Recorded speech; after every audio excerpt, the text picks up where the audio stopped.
कांग्रेस के पूर्व विधायक कुणाल चौधरी ने मुख्यमंत्री डॉक्टर मोहन यादव के विदेश दौरे को लेकर तीखा हमला बोला है। कुणाल चौधरी ने कहा है कि मुख्यमंत्री जी को बड़े बड़े दावे करने से पहले एक व्हाइट पेपर जारी करना चाहिए ताकि जनता को पता चल सके कि अब तक निवेश और रोजगार के नाम पर क्या वास्तविक उपलब्धियां हासिल हुई है। उन्होंने कहा है कि जब से भारतीय जनता पार्टी की सरकार है और जब से मोहन यादव मुख्यमंत्री बने हैं तब से रोड शो, विदेश यात्राएं और इन्वेस्टर मीट तो लगातार हो रही है, लेकिन जमीन पर इनके नतीजे कहां हैं? उन्होंने सवाल उठाया है कि अब तक कितने इन्वेस्टर मीट सफल रही, कितने निवेश वास्तव में धरातल पर उतरे और कितने उद्योगों को बढ़ावा मिला और प्रदेश के युवाओं को कितना रोजगार मिला। कुणाल चौधरी ने कहा है कि इससे पहले भी लाखों करोड़ों रुपए के एमओयू साइन हुए थे, लेकिन उन पर क्या काम हुआ यह स्पष्ट सरकार को करना चाहिए। निवेशक भरोसे और विश्वास के आधार पर आते हैं, लेकिन भाजपा सरकार और उसके अधिकारी जनता और निवेशकों का विश्वास खो चुके हैं। उन्होंने यह भी कहा है कि अन्य राज्यों में जहां बड़े पैमाने पर निवेश आ रहा है, वहीं मध्य प्रदेश पीछे छूट रहा है। उन्होंने आरोप लगाया है कि प्रदेश की सरकार पर लगभग 5 लाख करोड़ रुपए का कर्ज हो चुका है और मुख्यमंत्री केवल हवाई यात्राएं कर जनता की कमाई खर्च कर रहे हैं। कुणाल चौधरी ने तंज कसते हुए कहा है कि मुख्यमंत्री दावोस निवेश के लिए नहीं बल्कि पर्यटन के लिए गए थे।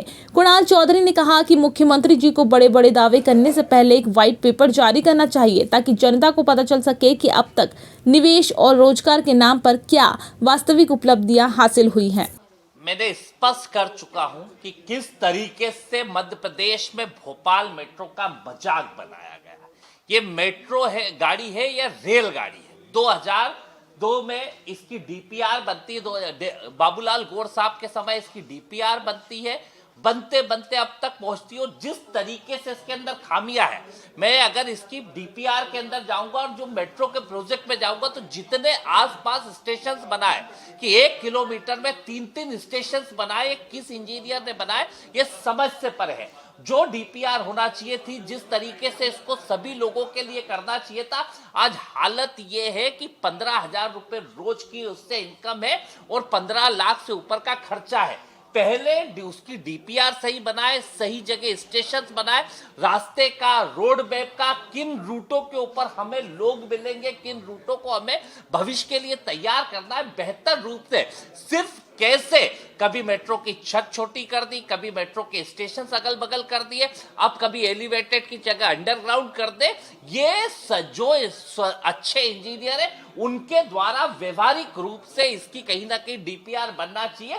पर इस जो रेलगाड़ी दिखती थी मुझे मेट्रो, उसे बैलगाड़ी की तरह बनाया गया, उसे बैलगाड़ी की तरह रखा गया और हर जो 2-2 कदम के ऊपर स्टेशन बनाए पूरी तरीके से बैलगाड़ी दिख रही है। इसकी तैयारी सही करना चाहिए थी। भोपाल की जनता की गाड़ी कमाई, टैक्स पेयर्स की कमाई मेट्रो के अंदर जा रही है और उस पैसे से मेट्रो बन रही है, पर उससे लाभ कितने लोगों को हो पा रहा है, किस तरीके से रूट बनाए जा रहे हैं, ये कहीं ना कहीं बीजेपी सरकार के अंदर नीति और नियत की कमी। और जो इनका प्रचार प्रसार और भ्रष्टाचार चलता है, जो सिर्फ कर्ज, क्राइम और करप्शन की जो सरकार चलती है, इसी का नतीजा है कि जो मेट्रो एक रेलगाड़ी होना चाहिए थी वो बैलगाड़ी की तर्ज के ऊपर चलने का काम हो रहा है।